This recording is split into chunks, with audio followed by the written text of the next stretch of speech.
বেড়ি আপনার রাস্তার পাশে খালের পারে গোসল করে আর সারা দেশের বেড়ই এবিডির চাইতে চাইতে যায়। এবিডির কোনো নাম্বারও নাই, চাতে নাই, এটার কোনো হিসাবে নাই।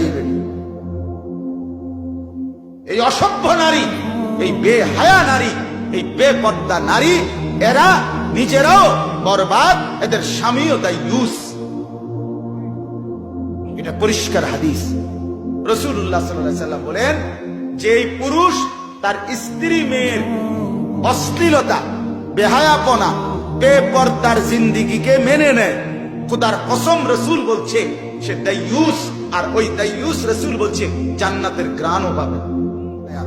আল্লাহ বলেন, ওয়া মাসালু কালিমাতিন খাবিসাতিন কাশাজারাতিন খাবিসাতিন ইজতুসাত মিন ফাওকিল আরদ মা লাহা মিন কারার। আল্লাহ তাআলা বলেন, কাফেরের কুফরি, মুশরিকের শিরিক, মুনাফিকের নিফাক, মুরতাদের ইরতিদাদ, নাস্তিকের নাস্তিকতা, অর্থাৎ সমস্ত কাফের, মুশরিক, বেঈমান, মুরতাদ, নাস্তিক সবাই মিল্লা যে যা কয়, তাদের যত হুঙ্কার, তাদের যত আওয়াজ, যত চিৎকার, যত হম্বিতম্বি, যত লাফালাফি, যত ফালাফালি, যত শব্দ, যত বাক্য, যত কথা, এই সবগুলোর উদাহরণ হইল